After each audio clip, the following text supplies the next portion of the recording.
है कि केमिस्ट्री बड़ी बेवफा है, केमिस्ट्री बड़ी बेवफा है, दिन रात रटो सुबह सफा है। बहुत सारा जो स्टूडेंट है उसका प्रॉब्लम आने लगा है, बोलता है कि सर हमको केमिस्ट्री समझ में नहीं आ रहा है, केमिस्ट्री पूरा रटने वाला सब्जेक्ट है, बहुत सारा एक्सेप्शन है, बहुत सारा रिएक्शन है, इतना सारा केमिकल फार्मूला है, याद रखने में बहुत दिक्कत होता है। तो भैया याद रखने में दिक्कत होगा और रटंत विद्या खटंत नहीं, जो रटोगे वो खटेगा नहीं। इसीलिए आपको पहले बेसिक जानना होगा। अगर आपका बेसिक मजबूत होगा तो केमिस्ट्री पूरा कानी अंगुरिया में उड़ा दोगे, और अगर आपका बेसिक मजबूत नहीं रहेगा तो रटते रटते आपका प्राण भी चल सकता है।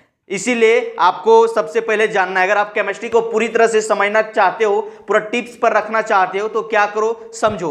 सबसे पहले आपको पीरियोडिक टेबल को ड्रॉ करने के लिए, छापने के लिए सीखना है। पीरियोडिक टेबल में कितना ग्रुप है, कितना पीरियड है, कौन सा ग्रुप में कौन सा एलिमेंट है, कौन सा पीरियड में है, ये टोटल चीज जानो, यानी कि पीरियोडिक टेबल ड्रॉ करने के लिए सीखो। अगर आप पीरियोडिक टेबल ड्रॉ करने के लिए नहीं जानते हो तो चैनल पर एक वीडियो है पूरा देसी भाषा में, पीरियोडिक टेबल को पूरा देश बच्चा के जैसा सिखाए हैं, जाके वीडियो देख लो, डायरेक्ट दिमाग में फिट हो जाएगा, मरते दम तक नहीं भूलोगे। आपको दूसरा काम करना है कि एटॉमिक नंबर 1 से एटॉमिक नंबर 30 तक सारे एलिमेंट का नाम याद रखना है। जैसे hydrogen 1, helium 2, lithium 3, beryllium 4, boron 5, carbon 6, nitrogen 7, oxygen 8, fluorine 9, neon 10, इसी तरह से 30 तक पूरा टिप्स पर याद होना चाहिए सारे एलिमेंट का नाम और उसका एटॉमिक नंबर। और ये जान जाओगे उसके बाद आपको एटॉमिक मास, सारे एलिमेंट का एटॉमिक मास निकालने के लिए सीख लेना है। उसके बाद भैया आपको वैलेंस इलेक्ट्रॉन, ये जो 30 तक एलिमेंट है सारे एलिमेंट का वैलेंस इलेक्ट्रॉन निकालने के लिए सीख जाओ। अगर वैलेंस इलेक्ट्रॉन जान जाओगे तो वैलेंसी आराम से निकाल लोगे।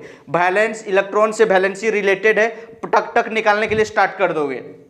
अगर आप वैलेंसी जान जाओगे तो समझ जाओगे कौन सा एलिमेंट कितना बॉन्ड बनाएगा, नाइट्रोजन कितना बॉन्ड बनाएगा, हाइड्रोजन कितना बॉन्ड बनाएगा, नाइट्रोजन पर प्लस चार्ज आएगा कि माइनस चार्ज, ऑक्सीजन पर प्लस आएगा कि माइनस, सारा चीज सीख जाओगे।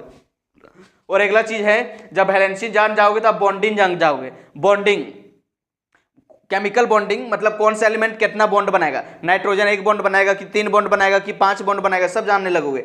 और आपको मोल कंसेप्ट, और अगर आप मोल कंसेप्ट जान जाओगे तो फिजिकल केमिस्ट्री में 11 में 12th में कहीं दिक्कत नहीं आने वाला है। तो सबसे पहले केमिस्ट्री स्टार्ट करने से पहले, केमिस्ट्री पढ़ने से पहले ये सारा टॉपिक को कवर कर लो, ये सारा टॉपिक को जान लो। ना 11 में फंसोगे, ना 12 में फंसोगे, ना नीट में फंसोगे, ना जेई में फंसोगे। तो सबसे पहले आपको पीरियोडिक टेबल कंप्लीट करना है, फिर एटॉमिक नंबर हाइड्रोजन से लेकर जिंक तक याद रखना है टिप्स पर, फिर एटॉमिक मास आपको याद रखना है, फिर वैलेंस इलेक्ट्रॉन याद कर लेना है, फिर वैलेंसी याद कर लेना है, फिर केमिकल बॉन्डिंग आपको याद रखना है और मोल कंसेप्ट। अगर इतना सारा टॉपिक आप कंप्लीट कर लोगे तो ना 11th क्लास में दिक्कत होगा, ना 12th क्लास में, और रटने की कोई जरूरत नहीं है।